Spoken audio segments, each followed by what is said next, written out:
Hey guys, welcome back to another episode of 060 and another episode on the recently acquired fast E90 that we've purchased. A little bit of homework I want to get out of the way. I'm going to try and refer to this car all the time as Oh Really. That's the nickname that its previous owner Dan from Simply Tuning gave it, and I know we've dropped it into a few videos, but just so it makes sense, if I say Oh Really, I'm referring to this particular car. It's its nickname. Let's try and keep using it. So Oh Really is currently the world's fastest street-driven N54. Now the reason I call it street driven is Dan was daily driving this to work. He would let his employees go to work. Employees would be at work, but he'd let his employees use the car to go and pick up parts. Although it is a 9-second quarter-mile capable car, you can put anyone in it and they can drive it, as long as they're not too crazy with the right foot. It is easy to drive, it's easy to park. It is just an automatic BMW. And when you're off boost, it's not that wild. But the reason it manages to go down the track so fast is the way the transmission's set up with the trans brake, the way it can launch, and the way it'll leave the line. I guess a couple of things we need to get you guys to understand. Now, hopefully you've seen the dyno video. If not, I'll put a link up into the corner, whichever one it is, where you can see what this rolled on the dyno. It's running 35 PSI, and don't hold me to this, but I think Dan said it's currently running 11 degrees of timing. It is port injected, it is on full E85, but it rolled at the wheels 703 wheel horsepower.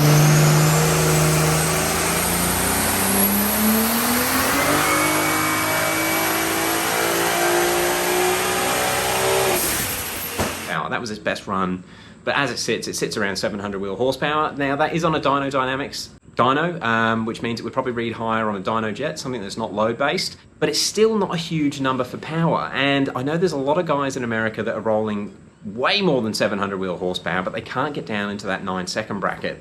So the first thing that you need to understand with this car and why it is so quick is the torque converter. It has what I keep referring to as a lazy torque converter. The reason that works for drag racing is it slips. It doesn't bite and grab. So the torque converters in the ZF6, they're designed to lock up as quickly as possible. And the reason they do that is for fuel economy. Obviously, if we've got power escaping between the engine and the transmission, it's going to be bad for emissions and bad for efficiency. So the ZFs tend to try and lock the torque converter up pretty quickly, and I think they will lock up nearly instantly in every gear once you get rolling and the road speed and everything suits, where this will slip continually. And on Dan's dyno, the torque converter is slipping. It doesn't actually lock up, and you can just see it in some of the graphs. The power will ramp up to that 700 horsepower at about 5,500 or 6,000 RPM, and then it just holds. Where if you're into engines, you know that it's going to be making more power past 5,500. It's just the way the load base works on the dyno, it can't actually get the power from the engine to the back wheels. So when you understand that, this engine's actually making a lot more than 700 wheel horsepower equivalent, especially if it was going through a manual transmission. Dan said it would be fair to expect on a manual that this would be 800 wheel horsepower with exactly the same tune. So that's one of the things that makes it fast. It has got more power than a normal 700 wheel horsepower N54 if it was going through a ZF or a manual. Even though the ZFs have that lock-up torque converter, they will read less power than a manual as well. Keep that in mind if you're looking at power numbers, which is why a 650 wheel horsepower ZF car is often faster than a 700 wheel horsepower manual car when you get them on the street and actually run them properly. So this car is making a lot of power. I think it's pretty fair to say it's close, or as close to makes no difference as a 900 horsepower engine. But the real reason it is super, super quick is the way it gets off the line. Now, this car is fitted with a Powerglide transmission. They are an old transmission. They were designed in the 50s. They're a General Motors transmission. I think GM, when they made them, they made a 6-cylinder version and an 8-cylinder version. From what I understand, they were as strong as each other. They just had different gear ratios. But because they've only got 2 gears, they don't run a neutral. It's just clutches that engage and disengage. They're a very basic transmission, and because they're so basic, they are easy to make strong. This one that's currently in the car is rated to 2,200 horsepower. I'm not sure if they guarantee it at that, but the idea is you can run 2,000 horsepower through it and nothing in the transmission is going to break. The clutches won't slip, the input shaft, the output shafts aren't going to break, the teeth on the gears isn't going to give way. It's a very, very strong transmission. But because it's also a simple transmission, there's not a load of parts spinning in there when you're in a specific gear that's using power. So once you get through the torque converter, there's not much of a power loss through the Powerglide. The power loss is all in the torque converter itself. Now, another thing that works very good with the torque converter is because the way they slip, you can actually keep the engine in its power range. Now, I'll try and cut in a clip of this car going down the strip, and if you listen to it, it doesn't sound like a normal car, where when you run like my 17T car through the gears, you can hear it going wah and winding out. This just sort of holds its rev.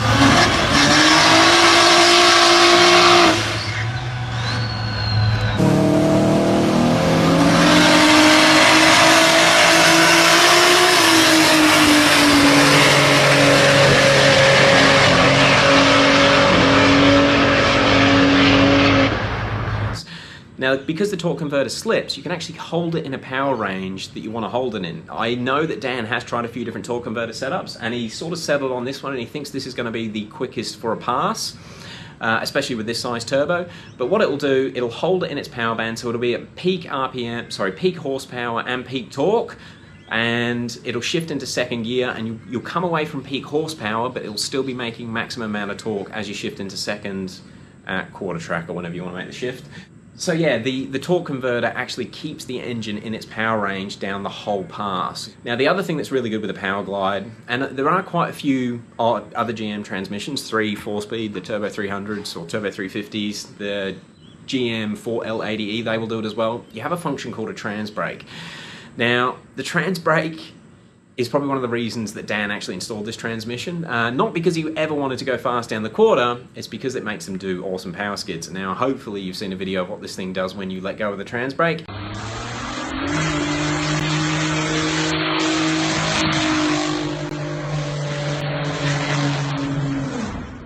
But at 15 PSI, which is the rev limiter is set up to build boost on this, you let go of the trans brake on the street with normal tyres and it just fries and you get an awesome skid machine.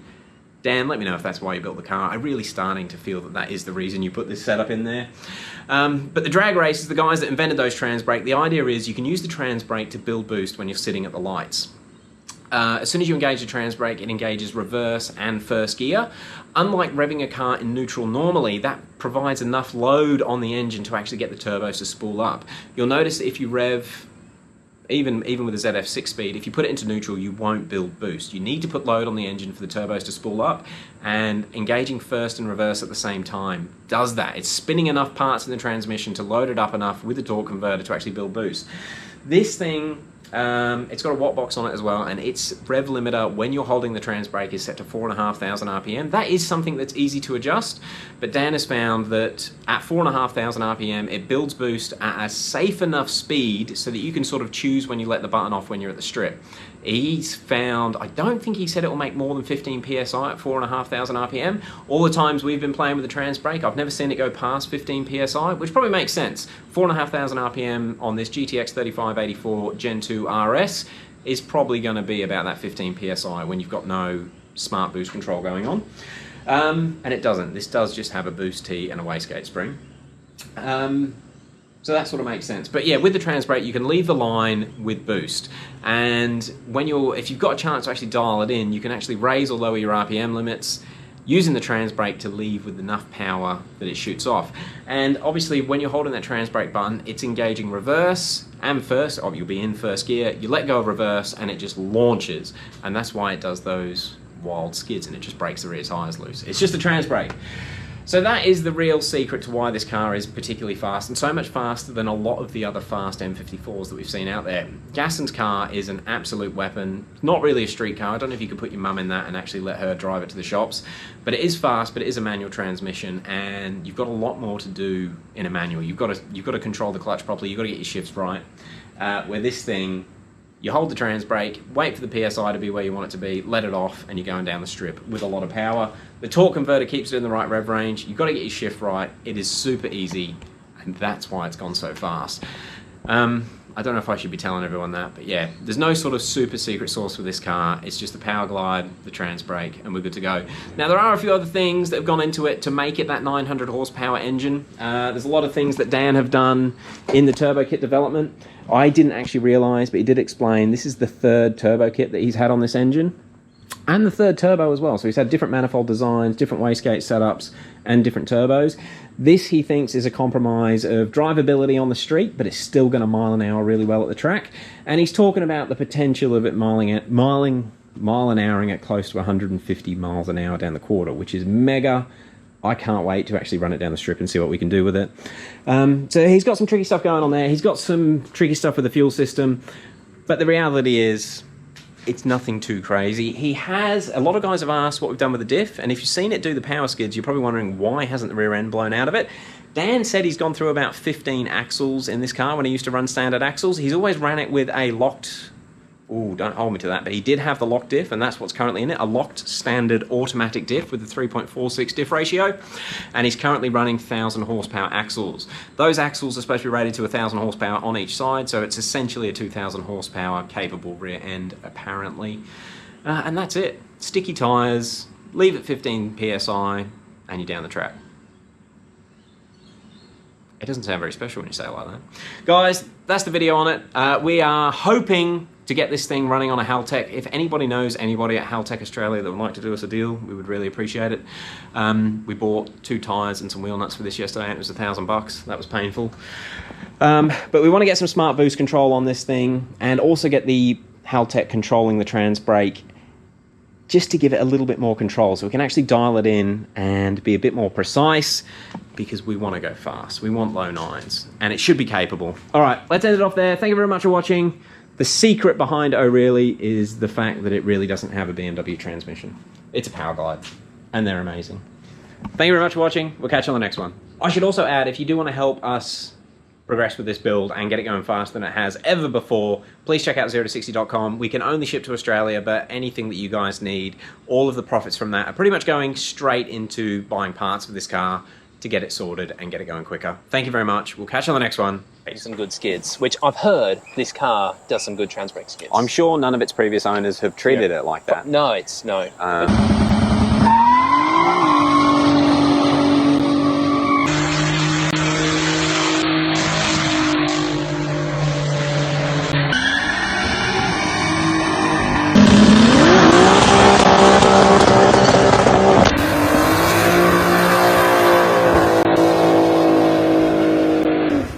It's a family sedan. Yeah.